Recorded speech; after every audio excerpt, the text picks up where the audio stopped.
Now, Hamas has already established its footprint in Bangladesh. Not only Bangladesh, Hamas is also expanding its footprint to Nepal, Sri Lanka, and Maldives. Now, Iran wants to export its terrorism to Sunni countries. They are not targeting India, but India will ultimately become affected because there is Pakistani ISI. He finally understands that Yunus has left the country in his hands in such a situation where there is no prospect of any foreign investment. But I can guarantee you that China or Beijing or Xi Jinping will not give even $1 to PNP government until they have the trade agreement with US. You will see that if there is any agreement with China between Tarique Rahman and Chinese authorities, America will bring up this issue saying that Bangladesh has violated the terms of the agreement they have signed with the US, and with that excuse they will impose sanctions. Should he go to India instead of going to any other country, he would definitely find an exit.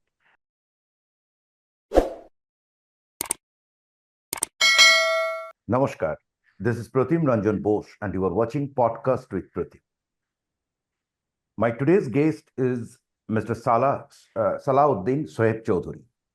He is editor of Blitz in Dhaka. Welcome to the show, sir. Thank you. Here is one point. The Israeli ambassador said that there is presence of Hamas. Now, you are talking about sighting of Hamas flags in Bangladesh. ISIS, we knew. ISIS flags. What is your opinion? Is there substance in this claim? You see what Ambassador Reuven Adder said? It is based on fact and solid fact and evidence. Because on September 7, 2024, 17th, September 17, 2024, Hamas, a huge Hamas delegation visited Bangladesh, led by many figures, including Khaled Mashal. Okay. And Khaled Mashal is the second top figure in Hamas.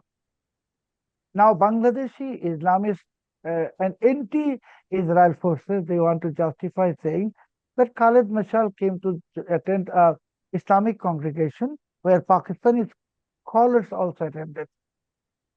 But okay, Hamas is a terrorist organization. Hamas is a terrorist organization. You cannot say that Osama bin Laden visited Bangladesh, for example, to attend an Islamic program. Cannot be. Hamas is very much now in Bangladesh. Hamas has. It happened during Yunus regime, right? Yes, and Hamas has been in Pakistan for many decades. Hamas is getting training in Pakistan occupied Kashmir. It is nothing new. Everyone knows. Now, Hamas has already established its footprint in Bangladesh.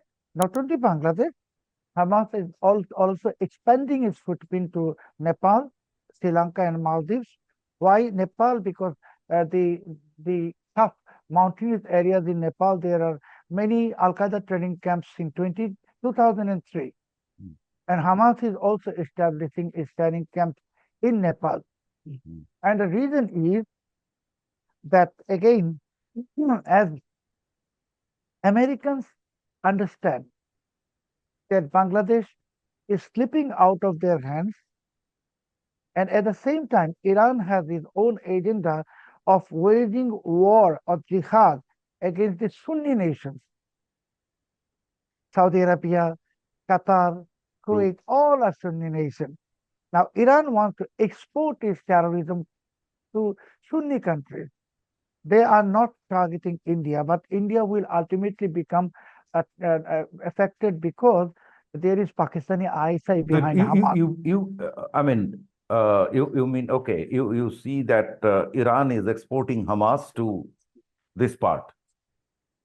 Yes, it's a new avenue of war against Sunni world, because Muslims consider Iran as their brothers, as their friends, but Iran is anti-Sunni nation.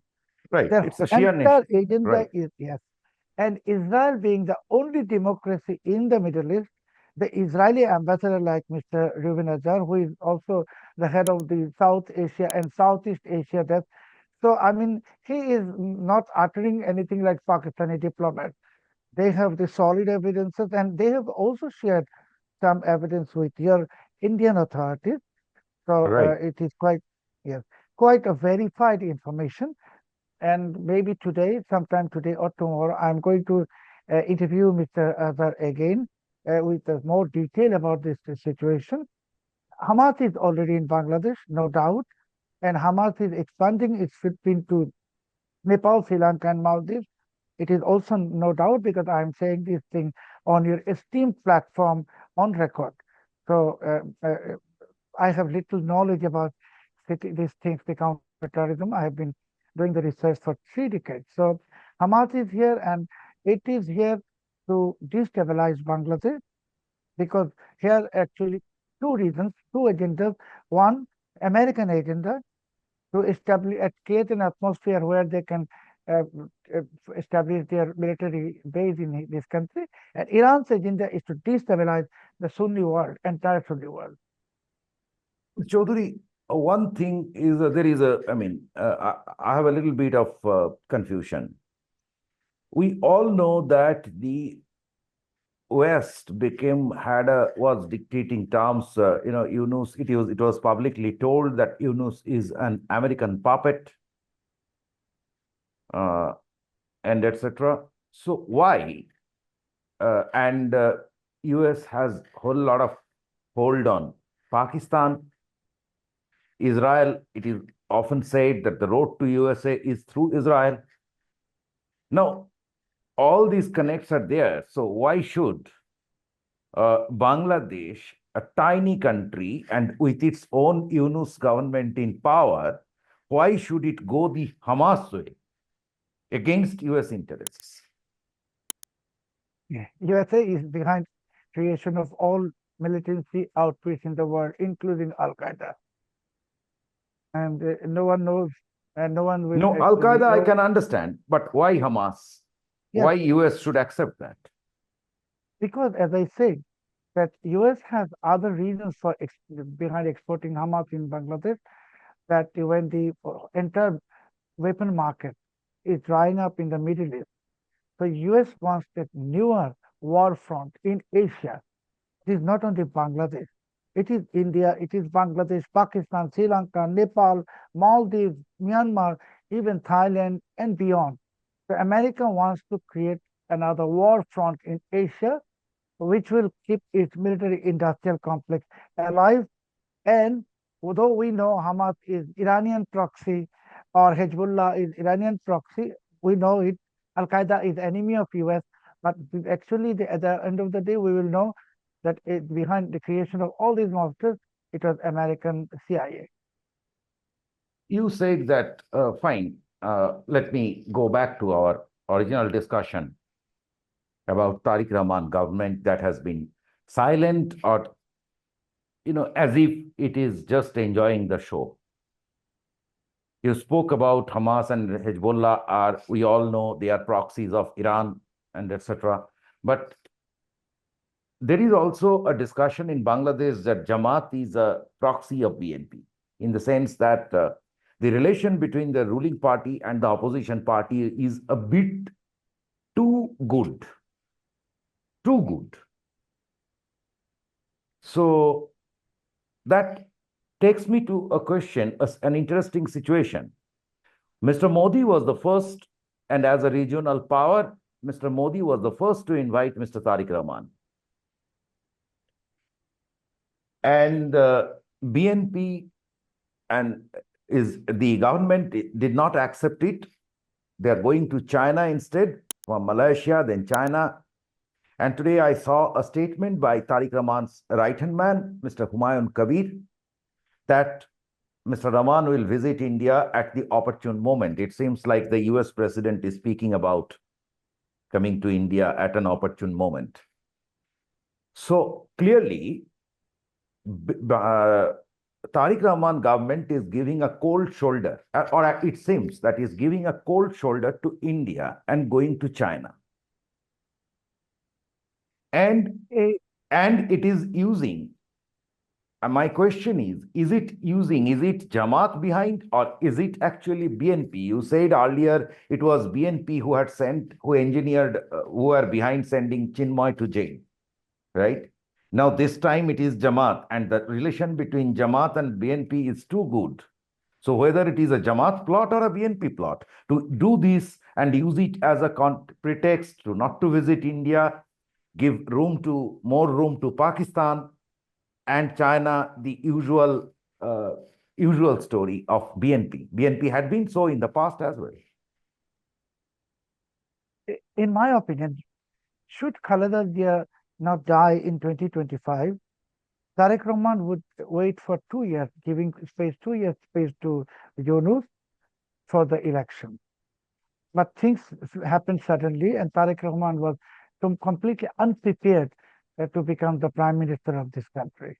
And if you look into his setup as the advisors and the ministers, especially the advisors, they're all laymen brought from nowhere without any experience.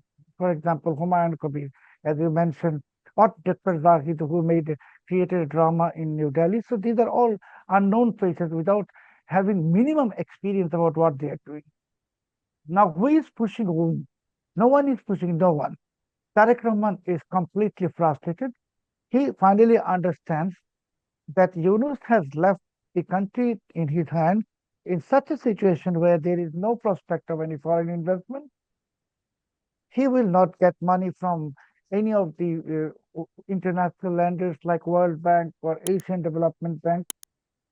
So now he's running like a desperate person seeking money. And he has gone to China for that reason, thinking that China will put billions of dollars behind his leadership.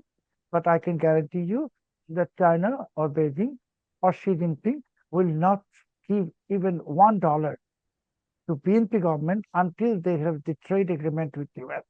So BNP is actually being trapped into a booby trap. They cannot, it's a kind of the horns of dilemma. They cannot get out of the American shackle, and they want to get favor from other nations which are anti-US. For example, Russia and China.